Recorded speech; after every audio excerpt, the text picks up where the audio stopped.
My father-in-law is in prison for trying to kill me. Now I know he was trying to be kind.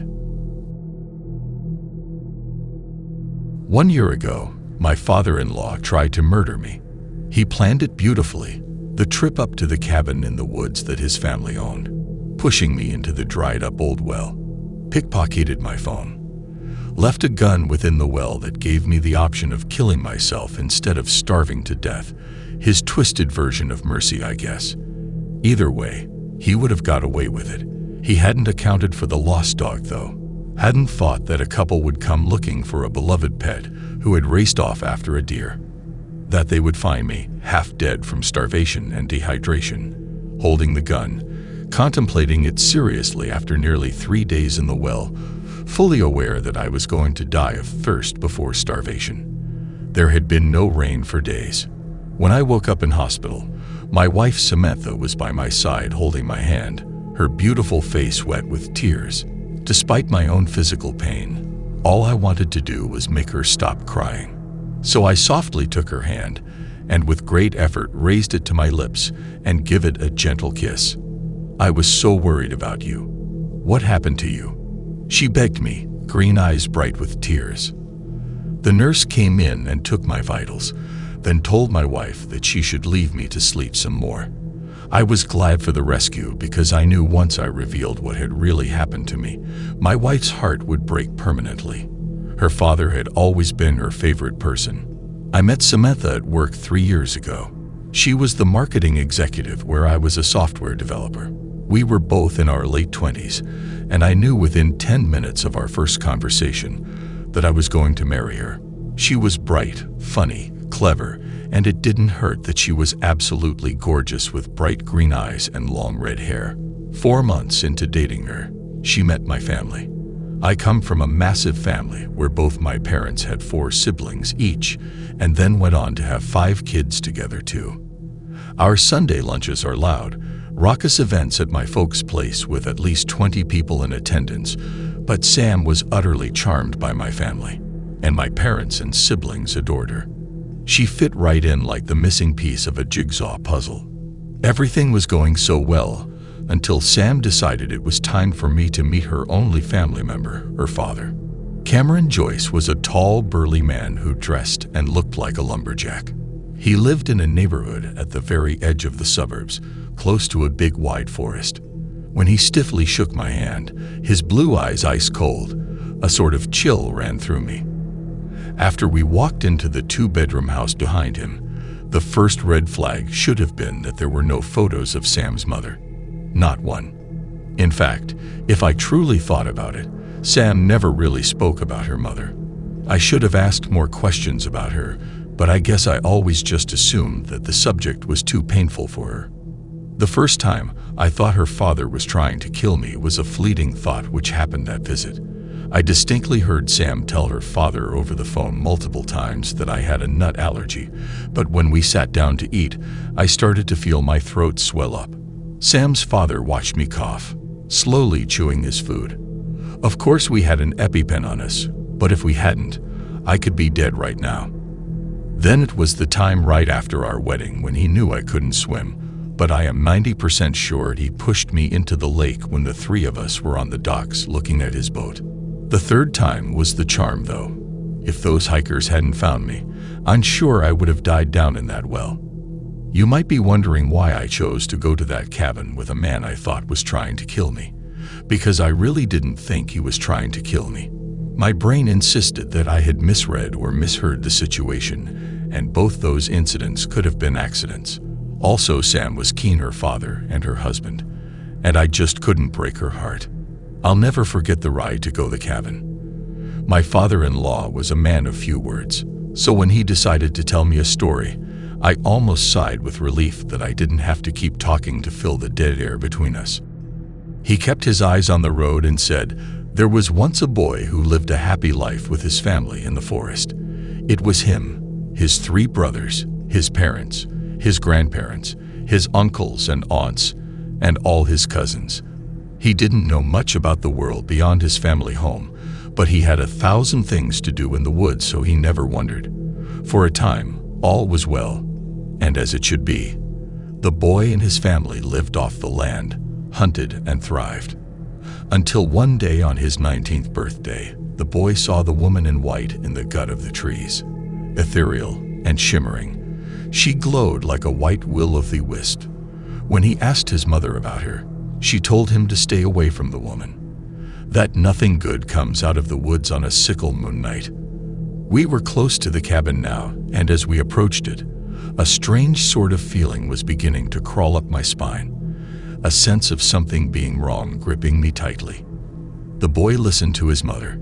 2 days he did not go looking for the woman. On the third night, he found himself outside the house, walking into the woods. As he drew closer, he saw the woman's face. Her gold hair shimmered all the way to her knees. Ice blue eyes and a lovely face that glowed with the promise of a forever his mortal brain didn't understand.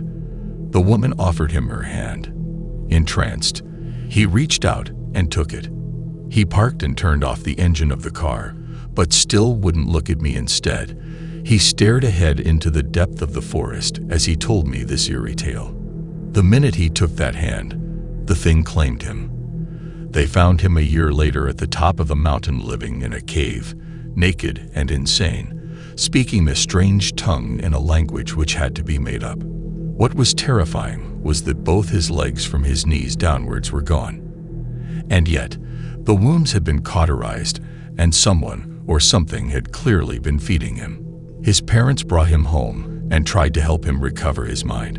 The doctors fitted him with prosthetic legs he kept hidden away. But the boy was never really the same again.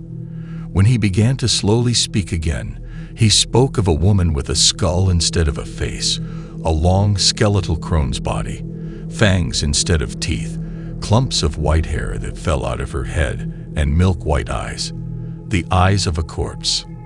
And then, finally, the ear-piercing scream. He fell silent then, and my skin crawling, I asked him what happened to him. My father-in-law broke out of his trance and looked at me, his expression unreadable. "Let me show you how to hunt." The trial was short.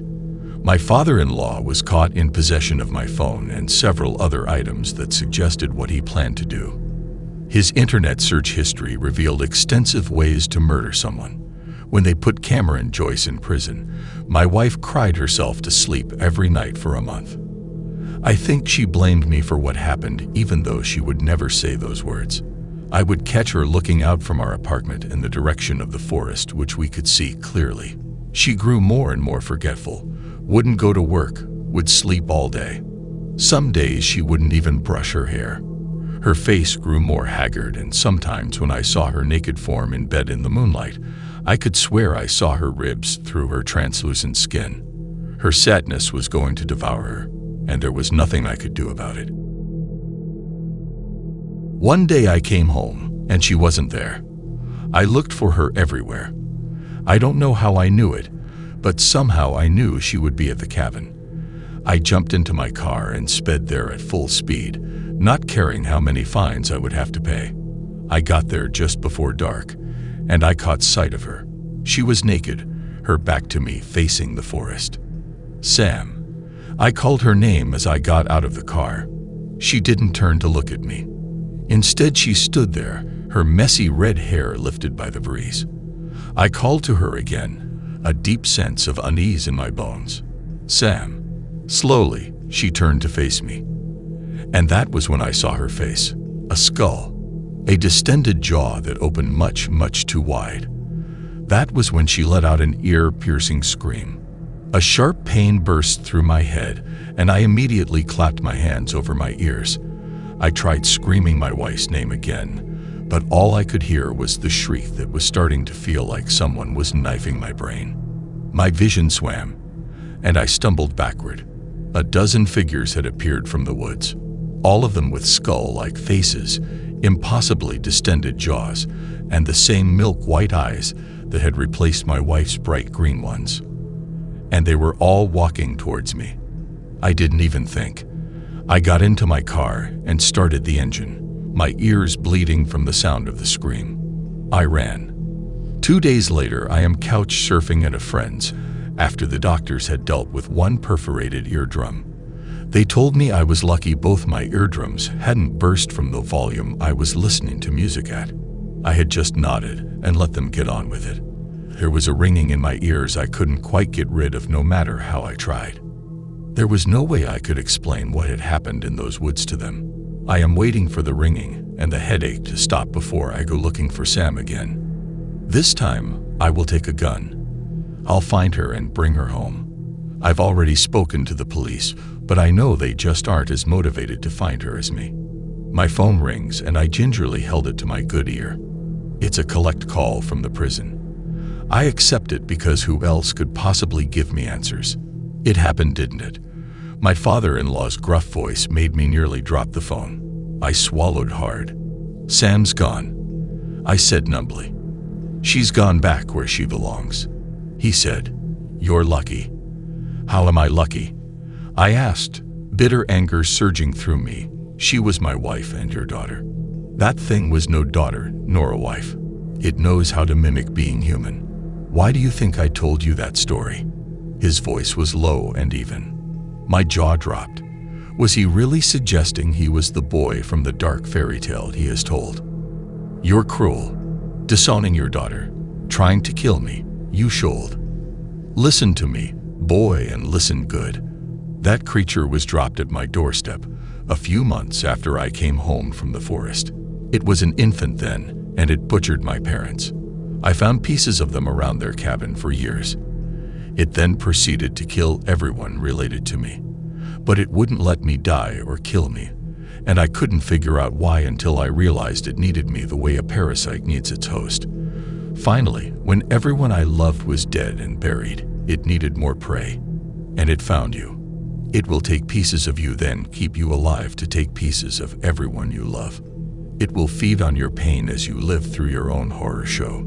I swallowed hard. He had lost his damn mind, surely. What on earth was he trying to say? If I were you, I would take all my belongings and leave. Leave the state. Hell, leave the country. Don't ever look back, you hear me? Ever. With a sharp click, he hung up. I wish I had listened to him. I wish I hadn't decided that I needed to rescue my wife at any cost. Instead, I am sitting here in the dark, inside the old cabin, looking outside the window, my fingers folded around the hunting rifle. A sickle moon gleams silver, the only light in the jet-black night. And there, inside the darkness, I think I see a figure shimmer. From a distance, she almost looks like my wife. Almost. Until her inhuman skeletal jaw distends, and she screams.